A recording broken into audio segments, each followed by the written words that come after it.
Hey buddy, watch this.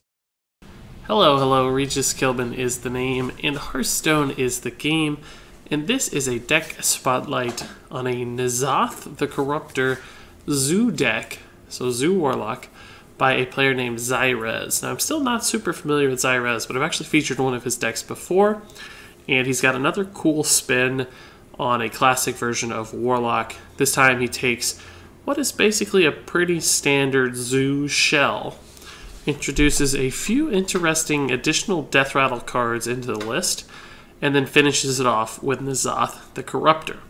So most Zoo decks will have some sort of finisher card. Now, that used to be Doom Guards. It's still sometimes Doom Guards. Sometimes it's Sea Giants. Those are like your kind of late game bombs that help you finish and win games. Leroy shows up from time to time. In this case, it's just a little bit slower than many of those cards, and it's N'Zoth the Corruptor instead. So it still plays like a standard Zoo. You get out onto the board early, you build a lot of minions, you leverage those minions into efficient trades, you just start to swarm the board with more and more and follow up, and you have a giant board that typically just is overwhelming for your opponent and wins the game. This board does that same stuff, but with additional cards like Infested Tauren and Cairn Bloodhoof, and then other death rattle cards like Huge Toad and the standard Possessed Villager. All of that still works the same way, but now, if you don't win the game, or if you're having trouble finishing it off, or your opponent clears your board a couple times, top decking N'Zoth the Corruptor means that you can refill the board instantly, spawn a couple additional taunts, some threatening death rattle minions with relatively high attack, and suddenly you have a second chance to win the game. The one problem I think this deck has is that N'Zoth does cost 10 mana, so you can't life tap into N'Zoth and play it that turn. So sometimes you have to wait or scrap for a couple turns, but it's still got the consistency of a Zoo deck. So you often win the game without this even being relevant. Plus, Infested Tauren is a card that most decks have trouble playing just because it doesn't trade very well as a 2/3, and both halves of its body die pretty easily, so it's more susceptible than something like a 4/5, even though it has 4/5 in stats. But that's not as big of a problem in Zoo, where you don't mind having multiple small minions, and you like sticky minions that leave behind bodies, because with cards like Dark Iron Dwarf, Abusive Sergeant, Power Overwhelming, you can use those cheaper bodies, those less valuable halves of Infested Tauren, to still trade up and make attacks. So it fits into Zoo really better than most classes, and since it is a death rattle and a taunt, it has some fantastic synergies with N'Zoth as well. Plus, this deck just tosses in a Cairn as kind of that mid-game body. It's another minion that fits Zoo surprisingly well for the same reasons as does Infested Tauren. So all told, Xzirez created this list and played it to top 100 Legend to finish the season, so very fantastic results, and apparently a pretty consistent list when it comes to laddering. All that said, now that we've talked through the list, what it looks like and what it means, I think it's just time to go ahead and take it out onto the ranked ladder and see it in action ourselves. So this is right at the beginning of the season, so we're at rank 16 or something like that, but obviously it's all Legend players. This is day one, so we'll run into some high Legend players and a lot of people trying to race up the ladder at this point. So this deck will be seeing play against pretty stiff competition and challenging opponents, so don't let the rank fool you. This will be testing the deck at a very high level. So we'll hopefully learn a little bit about mulligans and some gameplay and tactical decisions as well, how to think about the deck. But really, it mostly plays like a standard Zoo, and then you have to consider N'Zoth every once in a while. This is a Hunter. Possessed Villager is a fantastic start. I'm actually going to keep the Knife Juggler. With the Possessed Villager body, it can actually make some plays. Oh, 2 Power Overwhelmings is not fantastic at this point. Those are going to be good later, but they're just not good right now. So we'll definitely just play the Possessed Villager. It trades fantastically here, and we'll likely coin out the Imp King boss next turn. Because these Power Overwhelmings are just dead cards. This is really bad. I thought it looked like he was targeting our Possessed Villager. I thought he was going to trade for us. Yes, the Imp King boss is still pretty good, even against the Huge Toad. We could Darkshire Councilman, but it's pretty susceptible, and it would only have 2 attack. It would trade, but he'd get to kill it for free with anything like Eaglehorn Bow or Quick Shot. And at least the Imp Gang boss will give us some value if that happens. And we can play the Knife Juggler next turn anytime we spawn imps, basically, and hopefully get some extra knife pings out as well. So, depending on how he trades here, things could go bad or good. Tracking, okay, he's looking for a 2-drop probably. Hopefully he has to toss back a couple Call of the Wilds. That card can be a very big pain to deal with. A trap, intriguing. That is not something you see every day. So we don't need to juggle yet. We'll test this. It's probably freezing if I had to guess. Because freezing is a very good answer against this. Explosive is not, but we'll just test to see. Yeah, it's the freezing. So we'll just play the Peddler here and probably whatever 1-drop we get off of it. Actually, we'll just play Mortal Coil. It's really good. Just clears his board. You want to remove beasts as much as possible against a hunter to deny stuff like the Houndmaster. So we've got some stuff that can trade up. He may play the Houndmaster anyway. Infested Wolf. Okay. I don't love any of our plays at this point. Nothing looks like really enticing. The Darkshire Councilman into the Possessed Villager is okay, but it does leave a 3-attack minion up. And it would only have 2... The Darkshire Councilman would only have 2 attack if I did that. So this could trade and still be alive. I think I'll just play the Dark Iron Dwarf and trade and leave him with some smaller dudes. It's not the best play ever. I don't love it. He can still use like Houndmaster and stuff. That's why Infested Wolf is so good. But at least the Houndmaster here does not trade up. The 3/3 would not kill the Dark Iron Dwarf. Eaglehorn Bow, that's fine.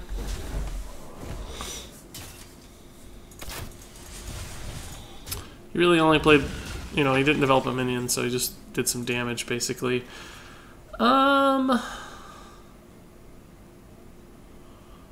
Again, I don't love any of our plays here. You could try to ping this off. I think we will. The Knife Juggler will die, but there's a good chance we'll kill his only beast. And that has some value. I don't think we'll hit it. We've gotten too lucky today in previous videos, so yeah. Never lucky, man. So now you can make a great play with like Houndmaster. Hopefully he doesn't have that. We had 2 50-50s and we lost both. That was a 75% chance. Yeah, see, this is just too good now. Like, how punishing is that? That our Knife Juggler missed 2 50-50s. Just really, really quite punishing.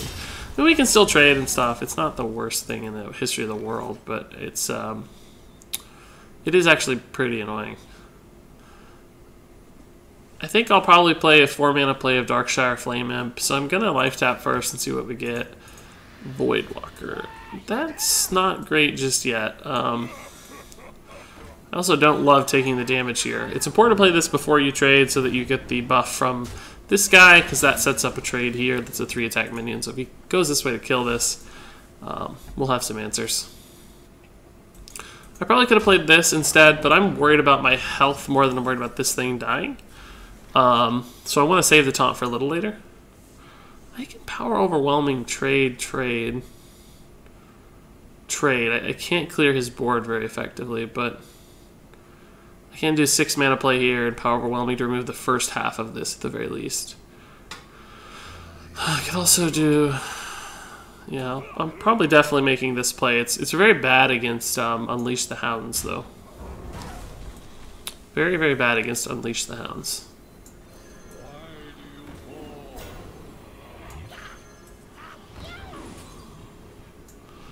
This removes some damage from the board and also helps us play around to Unleash a little bit. So I think I'm going to go ahead and trade this way. Makes it harder for him to get to this. And it means he can't get through the taunt quite as effectively as he might want to. But we're 12 health, which is very scary. The Knife Juggler missing that spider probably cost us the game. We basically had a 75% chance to kill it. Ugh, that helps a lot. Jeez Louise. He may want to kill this. I don't know. I think I would have killed it. He's giving me a couple free trades here. But we're so low that he probably just has like another Call of the Wild and expects to win the game.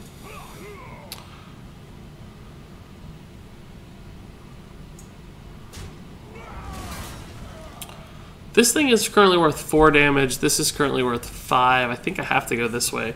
I don't think I can life tap either. I mean, he's going to have 6 damage guaranteed next turn, so it's kind of miracle time. Oh, actually, he just has 7. We're just dead. Yeah, we're just dead.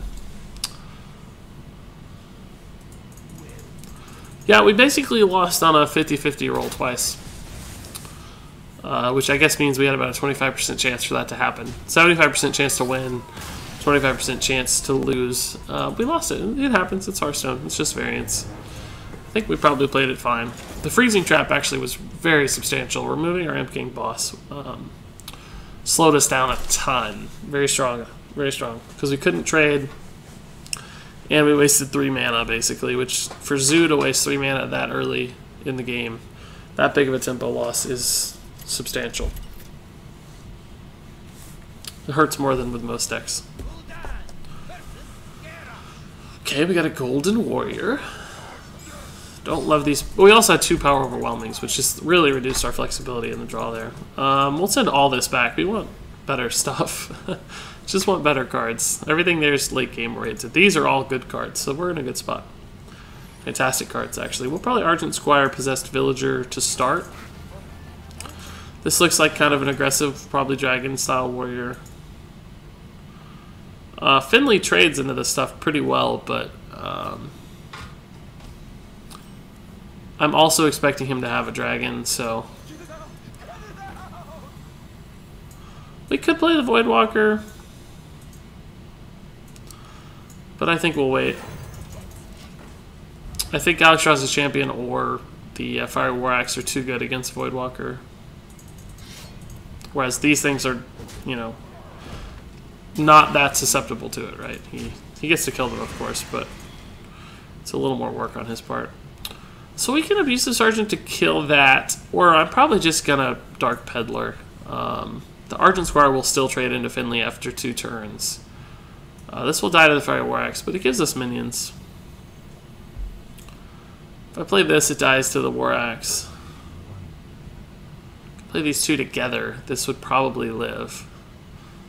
Maybe that's the best play. We sacrifice the Voidwalker to have the additional attack from the Abusive Sergeant out. I think I like this best. It clears his board and probably gives me 3 attack power on the board. This is susceptible to the weapon, but 3 drop. Oh, Ravaging Ghoul, though. We didn't play around Ravaging Ghoul at all. That may have been a mistake.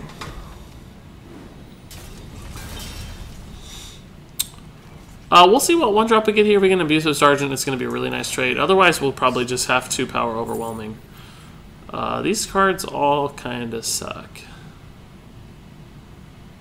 I guess we'll take the Murloc Raider. It's bad, but the Cavaldier is basically the same, right? It's a 2/1, but it actually takes damage, so it's an execute target. He could theoretically execute it. So, and we don't have heals or anything, so there's no upside on that for us. Plus, we don't have any Murlocs, so that's the worst. That's quite possibly the worst Dark Peddler I've ever seen, for the record. Of course, we use it on the 1/1, save the slightly better minion here.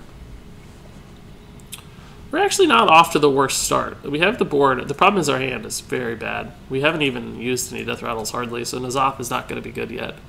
We need to draw into that stuff. Plus, we just have bad cards, right? And no cards, so probably going to have to use mana tapping, which gives him time to catch up. We don't know exactly what kind of deck this is. Pretty aggressive, though.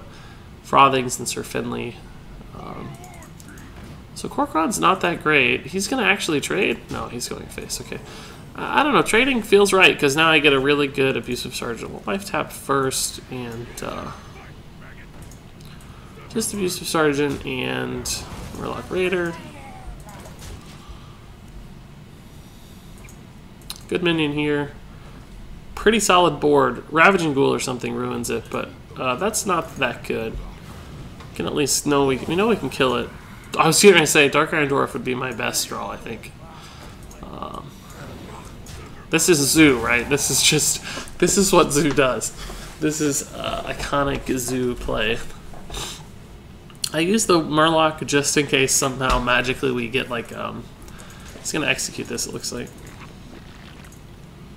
Which I think is right, because we're gonna have trouble killing that. Oh, he's not, he's toteming. think that might be wrong.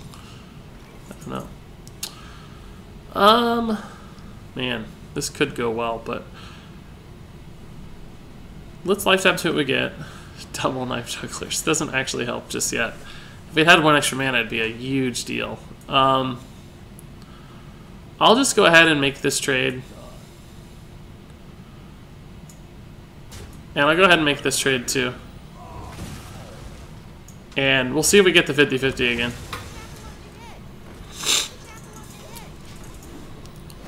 Nice, we got some justice. So this will be pretty good probably, because I'm going to play at least 2 minions next turn.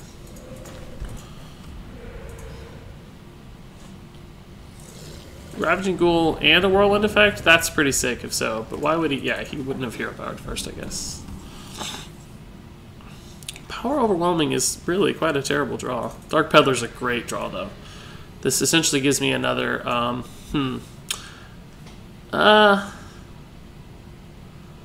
we're going to have 4 knives, we're going to have 8 knives. I think I'm going to do this first so that no stray knives hit that. We may use one of these to trade in, but this time we'll take the Cavalier. Just because it was the only decent minion.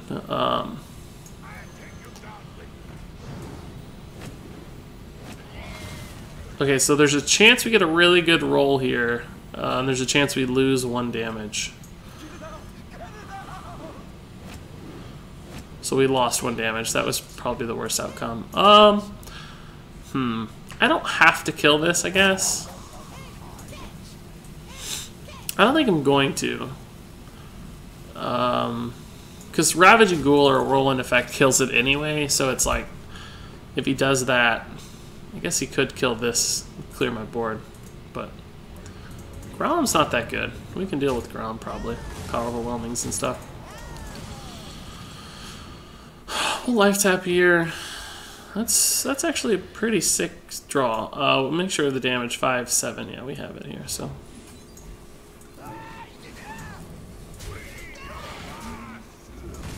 pretty good board. Arnazoth is actually going to summon some stuff too, which is cool. Got a couple possessed villagers, some huge toads. It looks like nothing good. No infested torrents or Cairn or anything. But whoa, you don't see that every day. That's a card you do not see every day. That is for sure. Another huge toad. That'll actually be good for N'Zoth. I'm life tapping a little casually, but that's primarily because he's used all his burst. He's already used Grom and apparently Argent Commander. I'm attacking this. It's clearly not the most efficient method, but it has a chance to ping this off, so it could save a 1/1. Another non-lucky play, but also it gives N'Zoth another body, right? The question is, do I want to summon... Oh, he just gave up. That's sad. We're going to get N'Zoth out, I think. Which is a little sad. Okay. Pretty good win, though. So we'll keep going, see how we handle other classes. That game was just very zooey. That was a iconic, very typical, prototypical zoo game. A lot of trading up with abusive sergeants and dark iron dwarves. Felt like an old school zoo. But you saw how N'Zoth was going to be relevant in that game at least. We'll keep a Direwolf and Argent Squire. We do have the coin, so we could Voidwalker Argent Squire into Direwolf, which could be pretty good because it trades up into a lot of... We'll actually just possess Villager, Argent Squire, Direwolf probably. I don't think he'll play a 1-drop. He may have a Mana Worm, I guess. But this is pretty good. Getting 2 minions out basically means Direwolf Alpha can be twice as strong next turn.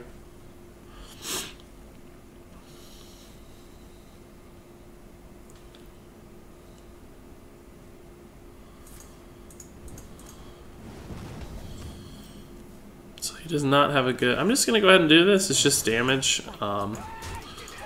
It also probably shifts his priorities a little bit. He wants to kill this now instead of pinging this off. But if he has to ping again, it's a pretty good spot for us. So here we'll probably peddler into whatever it gets. save the Abusive Sergeant and the Dire Wolf.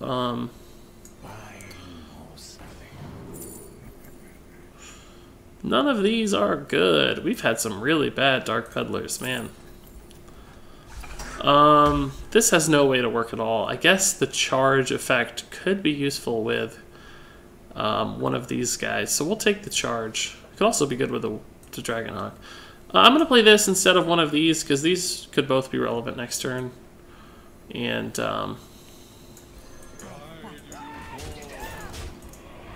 we'll just wait and see. This has more stats, so it also works well with these guys.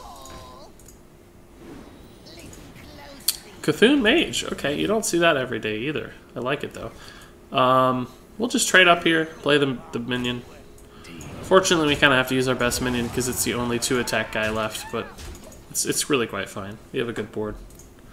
And this is a cool combo. This is a sick minion that he's not going to expect in Zoo. So we could use a 3 or 4 drop, like some meaty. Just because these aren't going to use our mana pool. So that's pretty inefficient for him. Not only did he float a mana, but he used a 6 damage spell on a 4 health dude. He could have... I'm just actually going to save those. I don't think I have to play them yet. It's like worth 2 damage or 1 damage, and I've got Cairn next turn. I think I like these better as utility minions, even though we float a mana.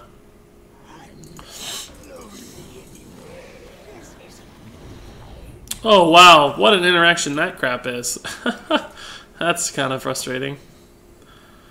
I'm not going to kill that thing. I don't have a great efficient way to do it, so I'm just going to play Cairn and make this trade. And go face. He'll have to use this to hit a lot of little stuff. Flame Strike or something kind of hurts, but it's not even that bad, because like Cairn lives through it. This summons a minion, this summons a minion. We're pretty Flame Strike resilient. We may use Cairn to trade up into that thing eventually, depending on how he trades or what happens. That's pretty susceptible to us, jeez.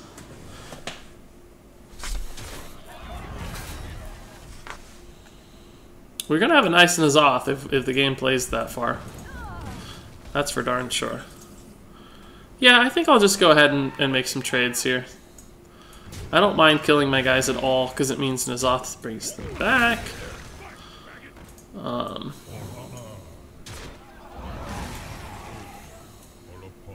We theoretically should have life tapped first, I guess, but I just really don't see the play changing. We were going to play this guy no matter what almost, because N'Zoth's going to bring back Cairn, and 2 of these guys, and a couple of possessed villagers and stuff. Like, our N'Zoth's going to be sick.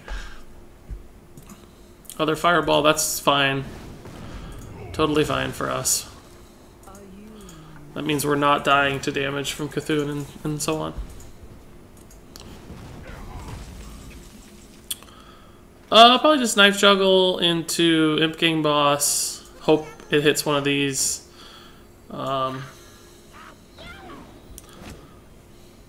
Just gonna try this too. Man, seriously? I'm gonna stop life tapping at this point too, by the way. Because I don't need to. I have N'Zoth, and that means I'll have a board. So I don't need like card resources, and there's a chance if he like clears my board that Cthulhu damage really matters, is super relevant. So I want to have as much health as humanly possible, because we're winning anyway, right? Like, I may tap next turn if I think I have lethal, but or can dig into lethal basically. Because we have 7 right now. But I think N'Zoth will just win us the game. I'm probably just going to Imp Gang Boss trade. Yeah, I think that's fine.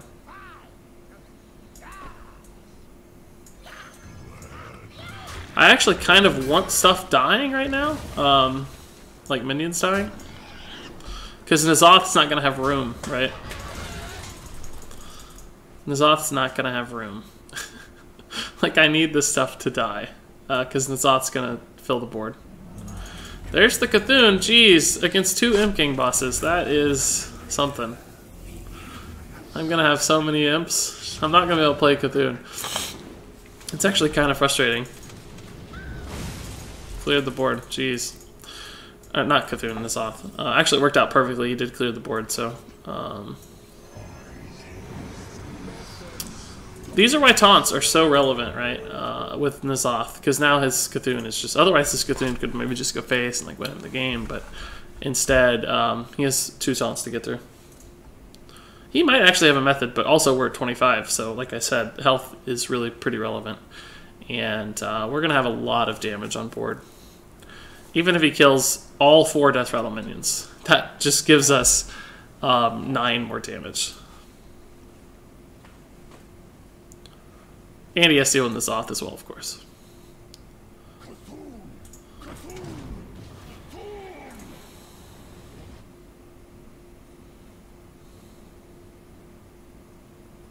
He looks like he's actually going to get through the taunts. Does he have something that does 1 damage to multiple things? What's happening? What is that? That's not going to do it. No, he does not have it. He does not have it. That's just game. Pretty relevant. Pretty cool. What a great N'Zoth example. Fantastic. We'll play one more game just because I'm really enjoying this deck. I think we've seen the deck. I think we understand how it works and how it plays. We've seen the Zoo in action. We've seen the N'Zoth turn be incredibly relevant. So I do feel like we've had a good example of how this deck expresses itself, but still, just having fun. So let's play another one. The games are pretty fast. I think we have time for one more. Okay, we've got a warrior. We're going to dig for 1-drops here. Even the huge toad, I don't love. The likelihood of us getting a 1-drop is pretty high, so, or at least another 2-drop. So worst case scenario, we'll probably go even on the mulligan and a lot of potential to get something much better. For instance, a Flame Imp. So of course this does die to like coin, fire, axe. But it may not too, right? He doesn't always have the axe. Just 89% of the time or something like that. There it is. Oh, Fairy Dragon instead. So not that bad for us. I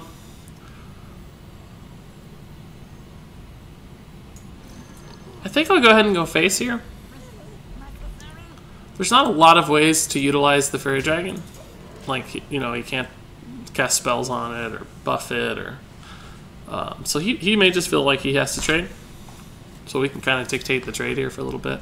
I guess it's a little bad against something like Armor Smith or Frothing Berserker, but he can't Frothing Berserker yet.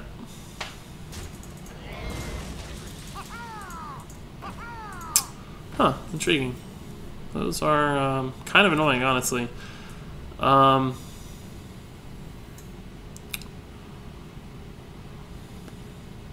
This is really good against those if he doesn't have a Fiery War Axe, which I don't think he does. I think we would have seen it already. I think I'll just... The question is, right, is do I tap or do I play another minion? I think I play another minion. Not because I think this damage is relevant, and I don't want to trade into those. I want him to have to do it. He's clearly a Pirate Warrior, so he values face damage a lot. Plus, getting another minion means my Dark Iron Dwarf might be better next turn. Looks like he's just going to clear the board. He may go face with the second one, though. No, he clears. Interesting. Okay, cool. I'll just play this as a 4/4. I think that's totally fine sometimes. It's a bad Chillwind Yeti. So we've got N'Zoth again in our opening hand. That's 2 games, I think. It's not the dream situation, but it is kind of nice to know it's there, right?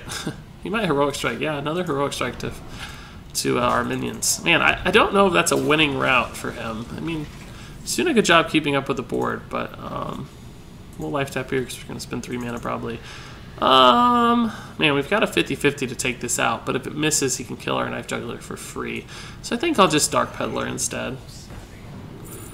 Bloodsail Corsair is intriguing, but Flame Imp's awfully good as well. But this is also a 2-health minion which trades effectively, so you know what? I'm actually going to keep that and play the Possessed Villager instead. Leaving a pirate up is kind of risky, but we only had a 50-50 to kill the pirate anyway, so it's like, it's sort of risky to try to ping it off, and we've had some bad Knife Juggler luck in this video, so I don't know if it's our time just yet. This is a good play, actually. If we get another couple one-drops, we may be able to ping off this guy again.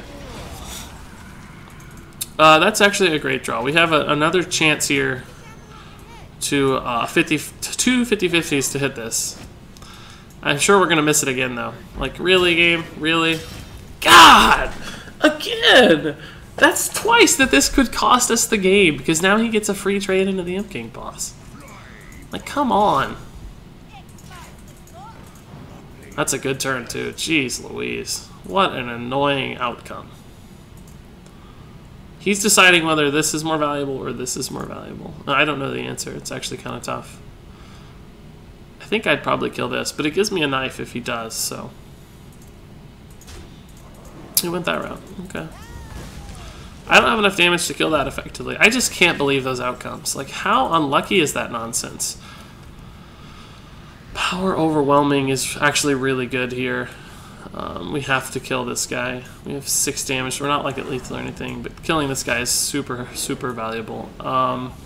We'll play this and trade here. We can't kill that yet, so there's really no advantage. He gets a nice, clean trade, but our imps can probably clean up, or the Imp Gang boss, maybe.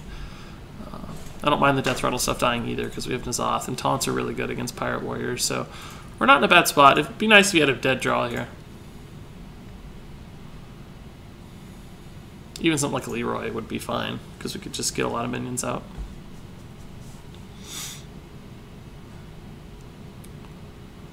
We're very likely going to have a 2-2 kill this next turn. He'll kill this with a weapon. I wonder what that is in his hand. He's really sitting on it. Oh, Fire War Axe. Interesting.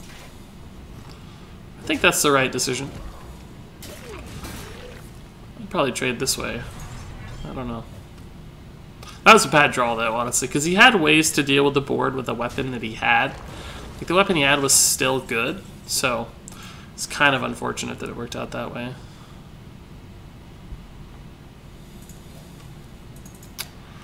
Yeah, I think we'll just go ahead and do this. We were lucky there to get a minion that we could play alongside the Defender of Argus. This also puts this out of range of the weapon, and then makes this very annoying for the weapon, too. So we're in a fantastic spot, not to mention N'Zoth is coming up as well. This is a hard-to-lose game at this point. It's not a bad drop, but it didn't really matter that it was cost-reduced, right? It's a good minion. We're not going to do anything too fancy here. Just play dudes and go face. I can't imagine a world where he answers this board. We have a ton of damage, and he was really going to cry when he saw the N'Zoth next turn, so even if he did, so we were in a great spot. Alright, so that's going to wrap it up for me in the N'Zoth Zoo by Xzirez. I like this deck a lot. I'm a big fan of Zoo anyway, and this one seems like a pretty relevant meta answer right now as far as Zoo is concerned. Some cool stuff, a little unusual. Unexpected late game recovery, which is fun. Plus N'Zoth is just a cool card to play. So highly recommended deck if you've got the cards here. Give this one a go. If you have any questions about this deck, please do leave them in the comments. I'll try my best to answer them. Thanks so much for watching, and until next time, game on.